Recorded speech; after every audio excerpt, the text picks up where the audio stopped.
le gouvernement a dit avoir pris des dispositions pour que désormais, en cas d'inondation, il y ait 0 mort.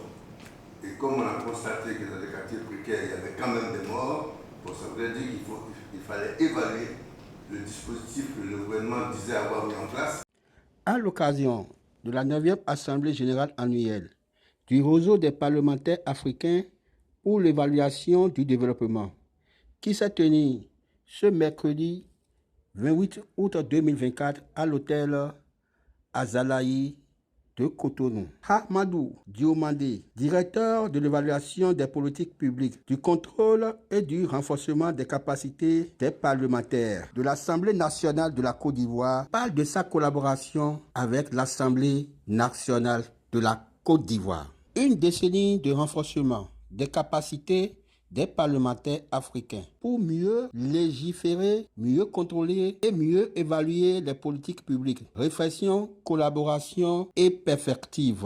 Ahmadou Diomandé, un haut fonctionnaire de la Côte d'Ivoire. De 2019 à 2021, il fut directeur des affaires administratives et financières de l'Assemblée nationale de la Côte d'Ivoire. De 2021 à ce jour, directeur de l'évaluation politique publique, de contrôle parlementaire et du renforcement des capacités. 2021 à ce jour, directeur de l'évaluation des politiques publiques, du contrôle parlementaire et du renforcement des capacités des parlementaires de l'Assemblée nationale de la Côte d'Ivoire. Bon, l'APNOD est une association qui nous regroupe tous au niveau de l'évaluation des politiques publiques. Et là, c'était la 9e édition de l'Assemblée générale. Il était important que nous soyons là, effectivement, pour apporter notre contribution et faire les suggestions de ce qui s'est fait en pratique en Côte d'Ivoire. Disons que j'ai plutôt participé à un panel. Il fallait se prononcer sur l'institutionnalisation de l'évaluation des politiques publiques dans nos différents pays. En ce qui concerne la Côte d'Ivoire, j'ai donc exposé en gros ce que nous faisons en Côte d'Ivoire, ce qui se faisait avant. La Côte d'Ivoire s'est développée sur 4 piliers. La prospective, la programmation, la planification et la budgétisation. Ça, c'était donc des années 70 à 90.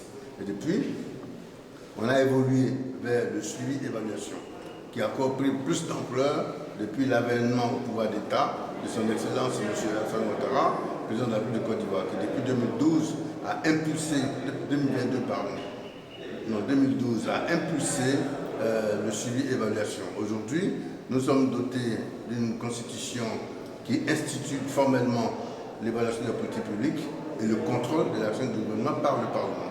Nous avons également une loi du 14 décembre 2022 qui renforce le Parlement dans cette mission de contrôle de l'évaluation des politiques publiques et de contrôle de l'action du gouvernement. La Côte d'Ivoire a 255 députés. On va dire globalement les femmes doivent faire 30%. Là, vraiment, c'est important que tous les parlementaires africains comprennent qu'il ne peut y avoir des développements en rapport direct avec les préoccupations des populations que si nous mettons l'accent sur l'évaluation des politiques publiques. C'est important que l'action publique qui est menée par le gouvernement soit évaluée par les représentants du peuple que sont les parlementaires.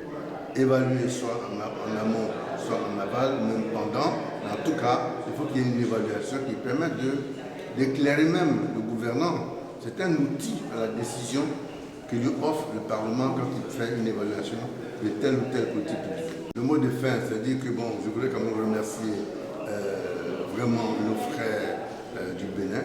On a reçu un accueil chaleureux dont on n'en entendait pas moins, parce que bon, le Bénin, la Côte d'Ivoire, pays ami. Je remercie également l'Assemblée nationale du Bénin qui a magistralement organisé cette session. Et j'espère vraiment que tous les participants vont en tirer une quintessence qui permettra d'impulser chacun dans son pays l'évaluation des politiques publiques au profit de nos populations.